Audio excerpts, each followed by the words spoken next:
24 TV-ին շարունակում է աշխատանքը, տաղավարում այսօր իմ հյուրն է Հայ կառուցողական կուսակցության նախագահ Անդրեաս Ղուկասյանը։ Բարև ձեզ, պարոն Ղուկասյան։ Բարև ձեզ, Էրմին։ Շնորհակալ եմ ինձ հրավիրելու համար։ Խոսենք վերջին օրերին Ադրբեջանի կողմից հնչած ապատեղեկատվություններից, նրանք մեղադրում են հայկական կողմին, որ իբրև թե կրակ են բաց թողել Ադրբեջանի դիրքերի ուղղությամբ, հայկական կողմը հերքում է տեղեկատվությունը եւ ասում է, եթե դուք ունեք փաստացի տվյալներ, փոխանցեք մեզ, մենք հասկանանք, քննենք հասկանանք, բայց ըստ էության նման տվյալներ հավանաբար չկան։ Ինչի համար է գնում Ադրբեջանը այս գործողություններին։ Հավանաբար դա կապ ունի այս վերջի հայտարարության հետ, որ կողմերը համաձայնացրել են խաղաղության պայմանագիրը, որովհետև այդ լարվածությունը սկսեց անմիջապես դրանից հետո։ Այսինքն համ համաձայնեցրել են, համ դժգոհ են։ Իմ կարծիքով կար, այսպես ասած, փոխըմբռնում, որ խաղաղության պայմանագիրը պիտի այսպես գտնվի չհամաձայնեցված վիճակով եւ Հայաստանը պիտի իր ուսերին այդ բեռը տանի չհամաձայնեցման, եթե նախորդ, բանին նայենք, դասավորությունը ինչպես էր։ Հայաստանը վիճարկում էր ինչ որ երկու կետ, մնացած բոլոր կետերը համաձայնեցված էին եւ պատասխանատվությունը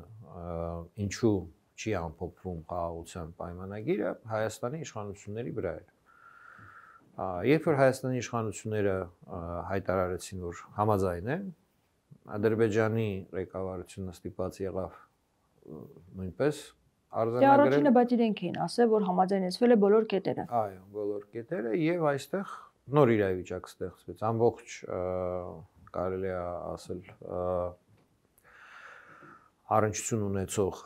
միջազգային հանրության այդ հատվածը սկսեցին շնորհավորել Հայաստանը եւ Ադրբեջանը խաղաղության պայմանագրի համաձայնեցման հետ կապված։ Դրանից հետո սկսվեց, չէ, այս լարվածությունը։ Այստեղ Ադրբեջանի համար ըստ երևույթի անհրաժեշտ էր, որ հայկական կողմը լինի պատասխանատու խաղաղության պայմանագրի չամփոփված լինելու համար, նոր իրավիճակում իրենք հիմա անհասկանալի է ինչ են պնդում, էլի։ Երևի ուզում են, որ Հայաստանը նորից ասի, որ չէ, համաձայն չեմ խաղաղության պայմանագրի հետ եւ այդ դեպքում իրենք կհանգստանան միգուցե։ Բայց իրենք նոր պահանջներ էին ներկայացրել եւ ինչու այս ամենով չեն սահմանափակվում։ Եվ հիմա ապատեղեկատվություն են տարածում, որ իբրև թե հայկական կողմը հարձակման է դիմել։ Հնարավոր է, որ իրենց կողմից հաջորդեն գործողություններ։ Եվ նպատակը այս ամենի հենց դա է, որովհետեւ մի քանի օր շարունակ, մի քանի անգամ ապատեղեկատվություն տարածել, այդպես հետեւողականորեն արդեն կասկածելի է։ Այդ հարցը իշխանություններին տակ, որովհետև իրենք կարող են գնահատական տալ այս քարոզչական, այսպես ասած, տիրույթում տեղի ունեցող իրադարձությունները ամրապնդված են զորքերի տեղաշարժի կամ ինչ որ ռազմական էսկալացիայի այլ էլեմենտներով թե ոչ, դեռևս լռում են, չէ՞, Պաշտպանության նախարարությունը, Հայաստանի իշխանությունները կարծում եմ, որ այդպիսի տեղեկություն չունեն, եթե ունենային կմատուցեին հանրությանը։ Այսինքն սա դեռ գտնվում է քարոզչական մակարդակով մեդիա տիրույթում, ինչ որ պայքարը, անդվզումը Ադրբեջանը հայտնվել է ինչ որ մի վիճակում, որտեղ իրեն խաբված է զգում։ Վերջո, եթե ավելի լայն կոնտեքստով նայենք, Հայաստանը համաձայնվեց այն կետերի հետ, որը որ Ադրբեջանի հավանաբար կարծիքով թվում էր, որ չի կարող համաձայնվել։ Մեկը վերաբերվում էր Եմտիտորդների դուրս գալուն եւ միջազգային հայցերից հրաժարում, փոխադարձաբար։ Մեկը վերաբերվում էր միջազգային դատարաններում հայցերին, մյուսը վերաբերվում էր Մինսկի խմբի Դա վաղուց էր ասվել, որ համաձայն են։ Ոնց որ թե այդ երկու կետը համաձայն են։ Նաև երրորդ ուժ, որ պետք է չլինի Հայաստանում։ Իմ կարծիքով այստեղ այս մյուս իրադարձությունները եթե համադրենք, որ Եվրոմիության խորհրդարանը բանաձև ընդունեց, որտեղ Եվրոհանձնաժողովին կոչ է անում կամ նույնիսկ պարտադրում է կարծեմ, թե վարույց սկսել միջազգային քրեական դատարանում Արցախում էթնիկ զտման հետ կապված։ Դա մեկ, ինչը որ Ադրբեջանի համար պիտի շատ բացասական վիճակ ստեղծի։ Եվ երկրորդը Շվեյցարիայում վերջապես ամփոփվեց այն գործընթացը, Շվեյցարիան պատրաստ է հարթակ դառնալ միջազգային կոնֆերանսի համար, բանակցությունների համար Ադրբեջանի եւ Արցախի ներկայացուցիչների միջև արցախցիների հետ վերադարձի պայմանների Բայց այդ բանաձևը պետք է կառավարությանը դեռևս ներկայացվի եւ հավանության արժանանա։ Իսկ արդյոք արժանանակ հանցավ այն փուլը, որ խորհրդարանում Ստորին եւ Վերին պալատներն ընդունեցին, այո, բանաձևը։ Այսինքն ինչ որ մոտենում է նույնպես այդ պրոցեդուրան իր ավարտին։ Այսինքն մենք տեսնում ենք, որ ինչ պատկեր է Մինսկի խումբը 22 թվականի փետրվարից հետո չի կարող աշխատել Ռուսաստանի Դաշնության պատճառով Ռուսաստանի Դաշնությունը դիտվում է որպես Հելսինկյան ավարտական ակտի խախտող կողմ, ուստի չի կարող լինի միջնորդ կողմ, ինքն է պատերազմի մասնակից եւ հիմա ԱՄՆ-ն անդես է գալիս որպես միջնորդ Ուկրաինայի եւ Ռուսաստանի միջև այդ կոնֆլիկտի շուրջ, ահա դա երևի ձեր մյուս հարցը պիտի լինի, իսկ փոխարեն արդեն Շվեյցարիայում նախապատրաստվում է նոր ձևաչափ։ Հայցերի միակողմանի երկկողմանի հետ վերցնելը միջազգային հաղագայի դատարանից, ինչը որ պայմանագրի կետ է մի կողմից, բայց տեսնում ենք Եվրոմիությունը գործիք ունի հարուցել միջազգային քրեական դատարանում վարույթ էթնիկ զտման հետ կապված, ինչի մասին չէ, բարձ գրեցին։ Այսինքն այս ամենը զայրացրել է Ադրբեջանի եւ հիմա այդպես փաթեթ ներկայացրել պահանջների։ Ադրբեջանի համար ստացվում է, որ այն խնդիրը, որ իրենք ունեն Արցախի հետ կապված, իրենց վրայից դուրս չի գալի։ Հայաստանը ձեռները լվանում է, թողնում է Եվրոմիության եւ միջազգային հանրության Արցախի հարցը, միջազգային հանրությունը իր քայլերը նախապատրաստում է այդ հարցում եւ Հայաստանը կարծես թե այստեղ մի կողմից կարելի է այսպես ասել հրաժարվեց Արցախի հարցում մասնակից լինելու կարգավիճակ ունենալու, մյուս կողմից էլ իր վրայից պատասխանատվությունը ամբողջությամբ թողեց միջազգային հանրությանը։ Ադրբեջանի համար առաջացավ դիսկոմֆորտ։ Բայց նրանք պետք է ավելի ճշվեին այս ամենից, այլ ոչ թե նոր պահանջներ ներկայացնեին, ասեն, որ պետք է Հայաստանը փոխհատուցում տա, իբրև թե 30 տարի օկուպացրել է Լեռնային Ղարաբաղը։ Եթե կարողանային, երևի դա չստացվեց, չէ՞, այդ շրջանակը դեռևս խոսում են այդ մասին, որը որ արդեն համաձայնեցված է, ոնց որ թե այդպիսի կետեր չի պարունակում եւ այդտեղ կետեր չկա, ուղղակի Հաջևն ասում է հավելյալ փաստաթղթեր են պետք եւ կան նաեւ այս հարցերը, որոնք պետք է քննարկել։ Հասկանալի է, որ դա ամեն ինչը ասվում է խաղաղության պայմանագիր չկնքելու համար։ Ադրբեջանի ռազմավարությունը 90 տեսեք։ Եկեք ոնց որ ասած հարցին մոտենանք ամբողջական 91 թվականին խորհրդային միության փլուզման պահին Հայաստանը եւ Ադրբեջանը ունեին կոնֆլիկտ Արցախի հետ կապված։ Հայաստանը եւ Ադրբեջանի համար անկախության իրենց միջազգային իրավահավասարության ճանաչման նախապայմանը այն էր, որ պիտի այդ կոնֆլիկտը պարտավորվեին լուծել խաղաղ եւ հանձնել միջազգային արբիտրաժին։ Այդպիսի հայտարարությունով հանդես էին եկել եվրոպական պետությունները, որ իրենք կճանաչեն նախկին խորհրդային միության տարածքում նոր պետություններ, որոնք որ այս նախապայմաններին համաձայն են։ Հայաստանին եւ Ադրբեջանին վերաբերող մասը դա ռեգիոնալ կոնֆլիկտների փոխանցումը միջազգային արբիտրաժ եւ այլն։ Գիտենք, որ Հայաստանը եւ Ադրբեջանը ի պատասխան դրան հանձնեցին Արցախի հարցը ԵԱՀԿ-ին։ Այսինքն ԵԱՀԿ-ի ներգրաված լինելը դա այսպես պատահականություն չի, դա եղել է Հայաստանի եւ Ադրբեջանի անկախության ճանաչման նախապայման։ Եվ հիմա եթե նայենք այդ ամբողջ անցած ճանապարհին, Ադրբեջանը դիտվում է որպես կողմ, որը որ առաջի իսկ օրվանից փորձել է ուժով լուծել Արցախի խնդիրը, հայերին տեղից տեղահանել եւ վերջապես հասել է, հա, 23 թվականին իր նպատակին, ուստի ինքը ի սկզբանե խախտել է իր որպես պետություն ճանաչելու, անկախ պետություն ճանաչելու նախապայմանը, որ այդպիսի բաներ պարտավորվել է չանել։ Հիմա թե ինչպես է դա փորձում դիվանագիտական առումով փաթեթավորել կամ ինչ որ հիմնավորել հայկական կողմի ագրեսիվ գործողություններով եւ այլն, դա տնենք կողք։ Ընդհանուր պատկերը հայերը ենթարկվել են էթնիկ զտման, այդ փաստը Եվրոպան ճանաչում է, Եվրոմիության բանաձևը դրա մասին է մեկ, եւ Ադրբեջանը շարունակում է պնդել, որ ինքը ուժով դի ինչ որ հարցեր լուծի Հայաստանի հետ, ինչին դեմ են բոլորը։ Այսինքն շնորհավորելով խաղաղության պայմանագրի այդ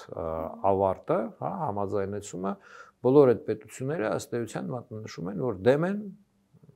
որևէ ռազմական էսկալացիայի։ Այս իրավիճակում Հիմա այս հայտարարություններին այդ դեպքում ինչու չեն արձագանքում հենց այդ նույն միջազգային այդպես խոշոր դերակատարները, որոնք այդքան արագ ողջունեցին գործընթացը, ինչպես։ Ով է արձագանքել։ Հատուկ բանագնաց ԱՄՆ-ի, չէ, Ուտկոֆը անվտանգության հարցերով արձագանքեց, խորհրդականը պահանջեց անհապաղ ազատ արձակել պատանդներին, իսկ Եվրոմիությունը իր բանաձևում նաև ճանաչեց հայերին պատանդ,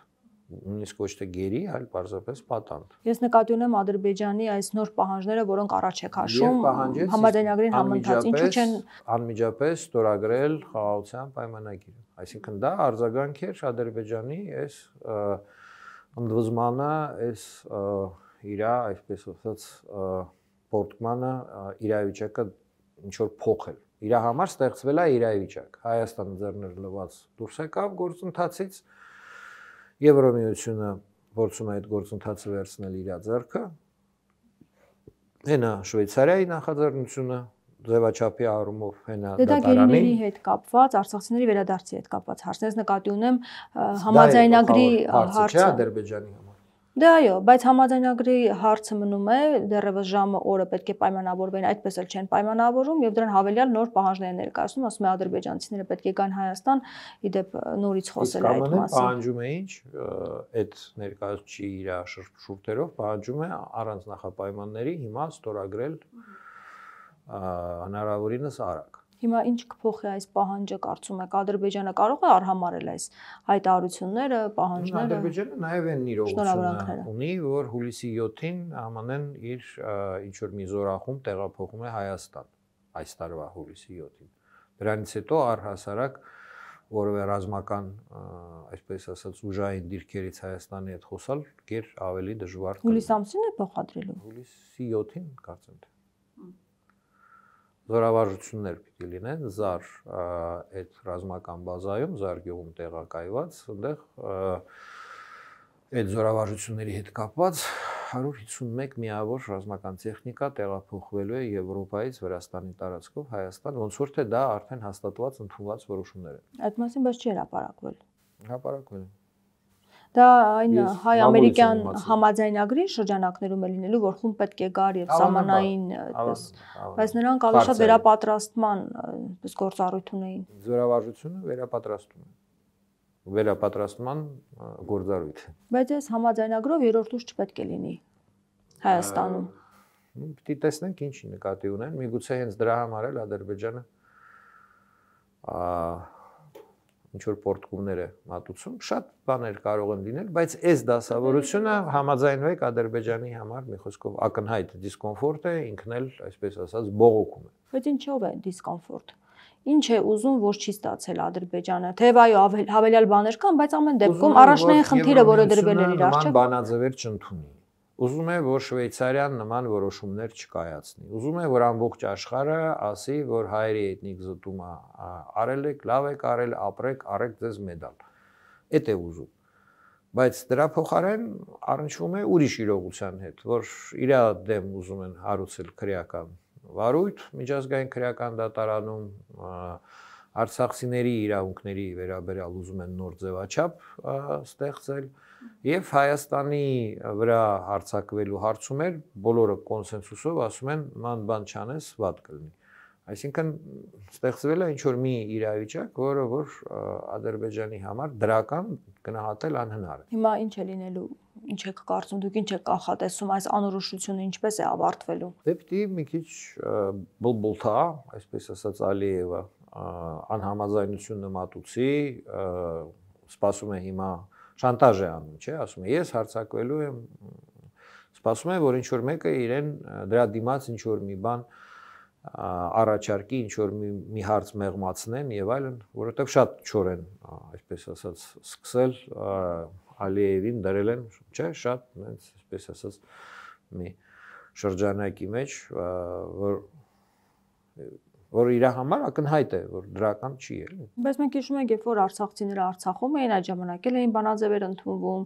այդ ժամանակ էլ էր կոչ արվում Բլինքենի կողմից, որ պետք է Լաչինի միջանցքն հապաղ բացեն եւ անխոչնդոտ երթևեկություն լինի, եւ Ալիևը Ադրբեջանը կարողացավ այդ ամենը արհամարել։ Եւ հիմա ինչու պետք է նա չկարողանա անել նույնը։ Հիմա պիտի սակարկի, չէ, ինչ որ մի բանի դիմաց, բան եւ այլն։ Այսինքն այդ խում տենց սիրուն աչքերի համար չեն բան արել։ Ինչ որ բաներ Ադրբեջանը զիջել է միջազգային հանրությանը, որպեսզի իր նկատմամբ մեղմ վարվեն այն նշված ձեր ժամանակահատվածում, չէ։ Ադրբեջանը խում բան չի, տենց գերտիրություն չի միջուկային զենքով։ Ո՞վ է Ադրբեջանը։ Ինչ ռեսուրս ունի, էլի։ Անընդհատ չկատարել է ամենը եւ մարսել կարծում եք։ Չի կարող կամ դա լոբինգի միջոցով կամ կոռուպցիայի միջոցով կամ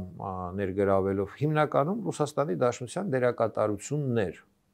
Եթե հիմա մենք տեսնում ենք, որ ԱՄՆ-ն եւ Ռուսաստանը բանակցում են միջազգային ինչ-որ նոր իրավիճակի շուրջ, որը ենթադրում է, որ կրճատվելու է միջուկային զենքը Ռուսաստանի եւ ԱՄՆ-ի 50%-ով, ոնց որ թե այդպիսի ակնարկ եղավ, որ ամերիկյան զորքերը դուրս են գալու Եվրոպայից։ Ենթադրաբար ռուսական զորքերը նույնպես պիտի դուրս գան Մոլդովայից, Աբխազիայից, Հարավային Օսիայից, Հայաստանից։ Միակողմանի ԱՄՆ-ն չի անում իր զորքերը Եվրոպայից։ Պիտի երկու կողմն էլ վերադարձնեն զորքերը իրենց, այսպես ասած, պետությունների տարածք։ Եթե դա այդպես է, դա բերելու է արմատական փոփոխությունների մեր տարածաշրջանում։ Պատկերացրեք, եթե հիմա մի պահ ենթադրենք եղած այս տեղեկություններից բխում է, որ ռուսական զորքերը գնում են Հայաստանից, ամերիկյան զորքերը գալիս են Հայաստան։ Ադրբեջանի համար դա ֆունդամենտալ փոփոխություն է, չէ՞։ Մեր բոլորիս համար ֆունդամենտալ փոփոխություն է, բայց այն տեսակետից, որ Ադրբեջանը 92 թվականից առ այսօր ունի ծրագիր Հայաստանը ուժով ճնշել հայ ժողովրդին, վնաս պատճառել եւ այլն, իրեն հասանելի բոլոր եղանակներով, այդ ծրագիրը արդեն բախվում է այնպիսի քաղաքական, դիվանագիտական լուրջ խոչընդոտների հետ, որ անիրագործելի է դառնում։ Եվ հավանաբար Բաքվում հիմա հաշվում են, որ վերջի, այսպես ասած, հնարավորությունը շանտաժ, պատերազմի շանտաժը, այսպես ասած, միջազգային հանրության առջև, ԱՄՆ-ի առջև, Եվրոմիության առջև անել հիմա է։ Հիմա եթե իրենք որևէ բանի չհասան, հետագայում դա առհասարակ հասանելի չի լինի։ Հիմա մամուլում տեղեկություններ կան, որ եւս մեկ պահանջի մասին է խոսվել, թեև դա պաշտոնական չէ, բայց ամեն դեպքում ասում են, որ Տիգրան հարցն են բարձրացրել եւ քանի որ սահմանազատման գործընթացներ շարունակվում է, հիմա առաջնային դա են պահանջում եւ արծվաշենը տալու որևէ մտադրություն չունեն։ Այդ ամեն ինչ որ նկարագրում եք, դա ցանկություն է կանխել, չէ, խաղաղ գործընթացը։ Այսինքն այդպիսի պահանջներ առաջ են քաշում նրա համար, որ դիմացին ասի չէ, ես համաձայն չեմ ու մատնացույցանեն ասեն, ինքը համաձայն չի։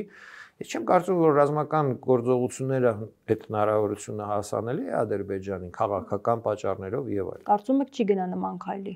Կարծում եմ, որ նման քայլ իր համար այս պայմաններում։ Հիմա տեսեք, Եվրո խորհրդարանում կա բանաձև։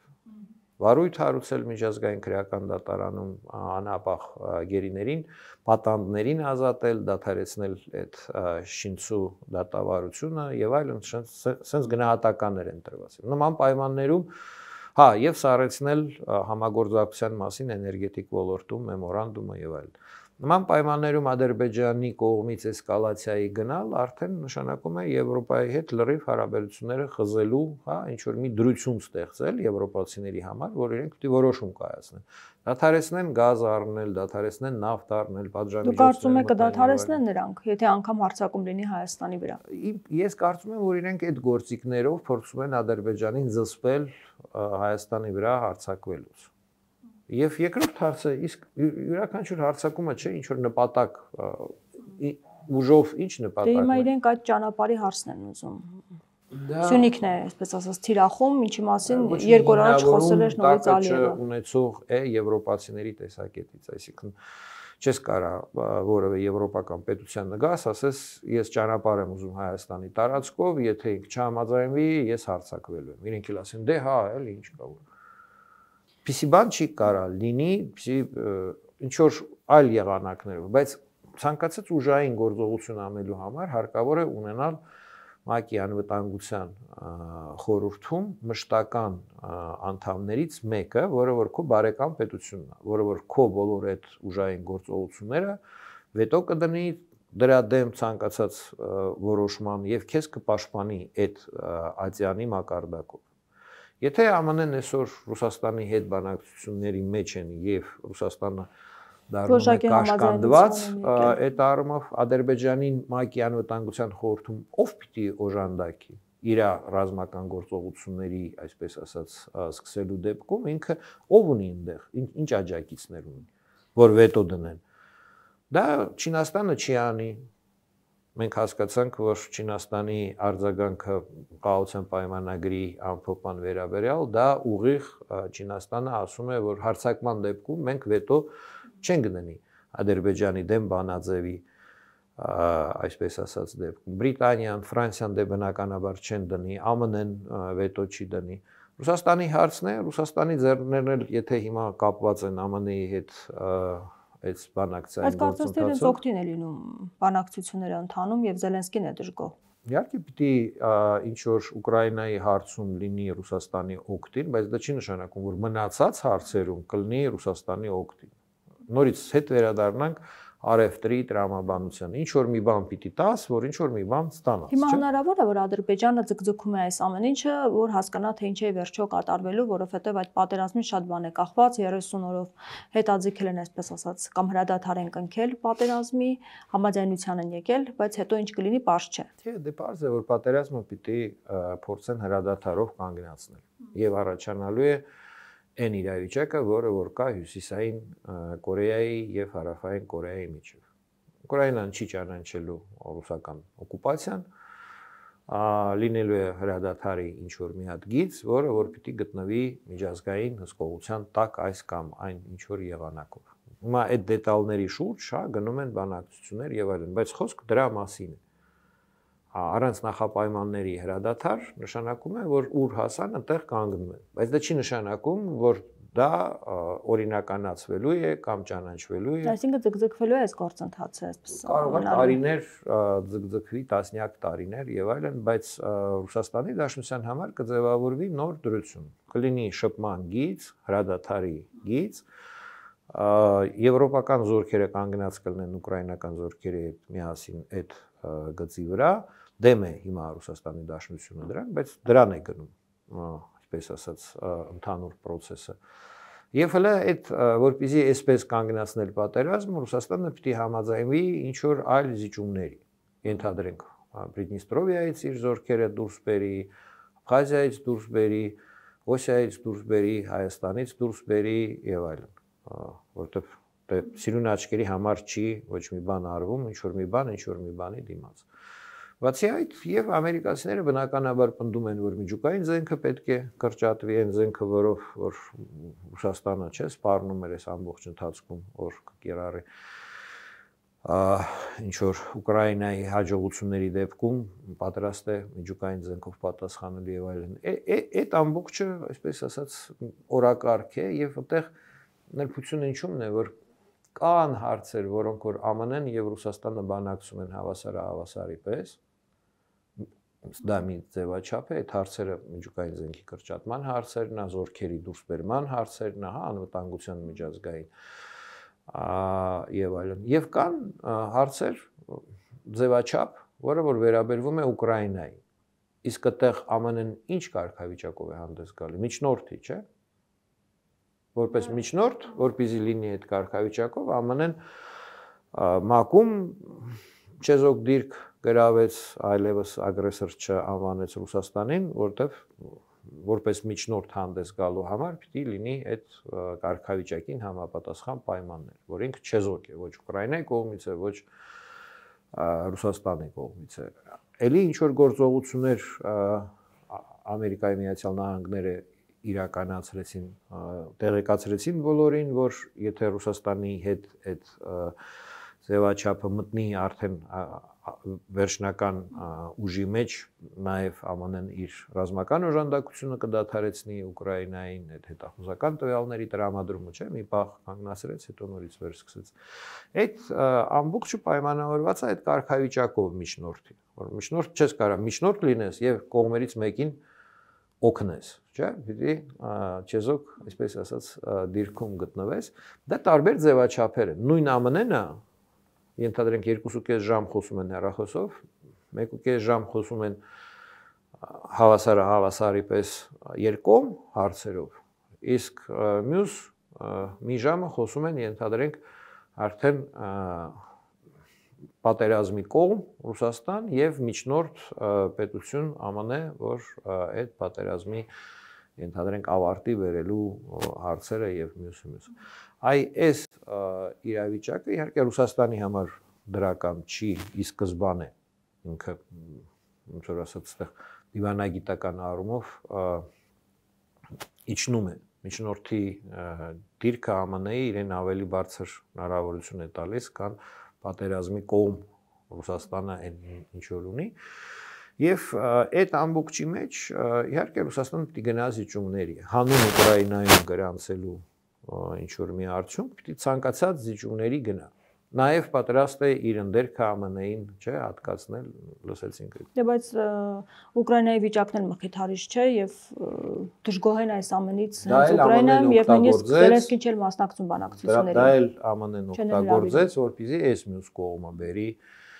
այսպես ասած բանակցային վիճակի։ Խոսենք նաև ներքաղաքական այսպես կյանքից, որովհետև Ուկրաինայի դիրքորոշումը ո՞րն էր։ Ստանալ միջազգային օժանդակություն իր տարածքից ռուսական զորքերը դուրս բերելու համար։ Հիմա հրադադարում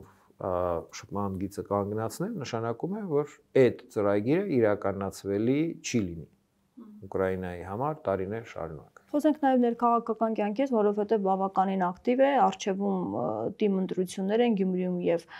Փարաքարում, այսպես շատ աշխուժություն է տիրում, փոխադարձ մեղադրանքներ, այսպես ներկուսակցական վեճեր, հա ինչ եք դուք ակնկալում, ինչ է լինելու Գյումրիում, կարծում եք։ Մենք Գյումրիի ընտրություններում չենք մասնակցում որպես կուսակցություն եւ ոչ մեկին չենք աջակցում։ Մեր անդամները քվեարկելու են ըստ իրենց որոշման, անձնական որոշումների, դա մեր կուսակցական որոշումը այդպեսին է, իսկ ինչ կարող է լինել, դե մեծ նշանակություն ունի Գյումրիի ընտրությունները հետագա ներքին քաղաքական process-ների համար, մենք ունենք մի հատ արդյունք, հա, էլեկտորալ արդյունք Երևանի ընտրությունները։ Երևանում իշխող ուժը հավաքեց 9% բանի ընդհանուր ձայնի իրավունք ունեցողների, հա, 9%, որը համընկնում է եւ բաների մեջ, արցումների մեջ կատարվող այդ տվյալներին, որ ընդամենը 10% հարցվածների կամ ինչքան պլյուս-մինուս աջակից են քաղաքացիական պայմանագրին։ Եթե նույն արդյունքը գրանցվի նաև Գյումրիում, դա արդեն լուրջ ազդակ կլինի, որ քաղաքացիական պայմանագիրը խորհրդարանական ընտրություններում էլեկտորալ օժանդակություն չի կարող ունենալ։ Եթե երկու խոշոր քաղաքներում, հա, դրությունը ֆիքսվի, որ այնպիսին է, ինչպես որ հարցումները այսօր ցույց են տալիս։ Երևանը արձանագրեց, որ հարցումները ճիշտ են, հարցվածների եւ քվեարկածների թվերը համընկնում են, էլի գրեթե։ Իսկ Գյումրիում դա ունի այդ ավելի նշանակությունը, որտեղ դա փաստորեն կնշանակի, որ ոչ թե պատահականություն էր, ոչ թե դա ինչ որ Ավինյանի կերպարի հետ կապված էր, հա, որը որ քաղաքապետի տեխնացիա էր, այլ դա առհասարակ ԿՊ-ին արդեն անվստահության աստիճանն է։ Ես կարծում եմ, որ այո, ԿՊ-ին վստահության աստիճանը այսօր շատ ցածր է։ Եվ Գյումրիում չեմ կարծում, որ հա, իրենց կհաջողվի ինչ որ էապես բարելավել այն դրությունը, որը որ սոցիալական հարցումներից երևում։ Բայց արդյոք այս ամենի հետ կհաշտվի իշխանությունը։ Չի հաշտվի իհարկե, որովհետև իշխանության պահելու հարց է եւ այդտեղ արդեն զարգացումները կարող են տարբեր սցենարներով գնալ։ Ընտրության արդյունքները կեղծելու սցենարով, օպոնենտներին ռեպրեսիայի ենթարկելու սցենարով։ Օրինակ հիմա այսօր հա լուր եկավ, որ Ստամբուլի քաղաքապետը, որը որ գլխավոր մրցակիցն է դիտվում հաջորդ ընտրությունների նախագահական Թուրքիայում ենթարկվեց կալանքի, այսինքն ձերբակալեցին իրեն ինչ որ մեղադրանքով եւ այլն։ Այդ մեթոդը կարա լինի օպոնենտներին ռեպրեսիաների ենթարկել եւ այլն սցենարներ տարբեր կարող են լինել էությունը իշխանության պահելու հարցը եթե էլեկտորալ ճանապարհով չի լուծվում այլ ճանապարհներ են ի հայտ գալի եւ իհարկե կան կարծիքներ որ ընտրական գործընթացի մեջ միջամտություն կարող է լինել եւ այլն այսինքն ընտրական արդյունքների կեղծելու այսպես ասած վտանգ են տեսնում ոմանք Նաև թեժանալու է ազգային ժողովում գործընթացները առաջիկա քառորյայում գլխավոր դատախազը գալու է ազգային ժողով եւ անձեռնմխելիությունից զրկելու միջնորդություն ներկայացնի Հովիկ Աղազարյանի եւ Տարոն Մարգարյանի նկատմամբ կարծում եք ինչու այս փուլում որոշվեց այս քայլին գնալ Դա էլ երևի այդ ներքին հիմա իշխանությունների իշխող ուժի այսպես ասած գլխավոր խնդիրը վերարտադրվելն է չէ Գալիք խորհրդարանական ընտրություններում որ պետք է ցույց տալ հստությունը, չէ, որ եւ սեփական շարքերի այսպես ասած դիսցիպլինան պահպանվի Հովիկ Աղազարյանը բան ապստամբություն չէ բարձրացրեց, չենթարկվեց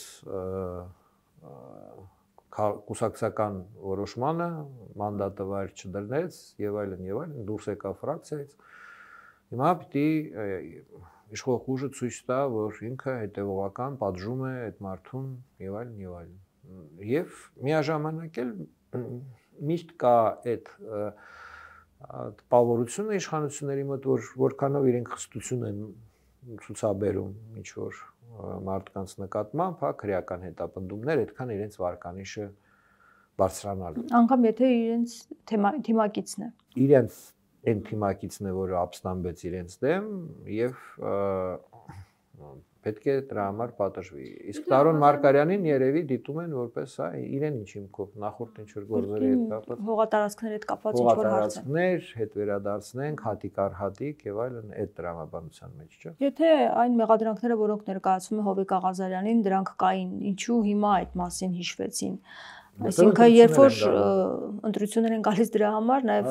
Այսինքն Փաշինյանը ունի տեղեկություններ բոլորի մասին եւ ըստ նպատակահարմարության ըստ ժամկետների հանում է այդ գործերը նրանց դեմ է օգտագործում Խարսը Փաշինյանը չի կառավարության ղեկավարությունը միշտ ունի այդ տեղեկությունները եւ ինչպես դրա հետ վարվել ինքը կոռուպցիոն սխեմաների մեջ է եղել Հովիկ Աղազարյանը լռել են այդ մասին չեն խոսել եւ հիմա երբ Փաշինյանի հրամանը չի կատարել այս դեպքում արդեն վերվել է օրակարգ դες համար նորություն է, որ դա այդպես է։ Դա միշտ այդպես է եղել նախքին ժամանակահատվածներում ներկայումս այդպես է։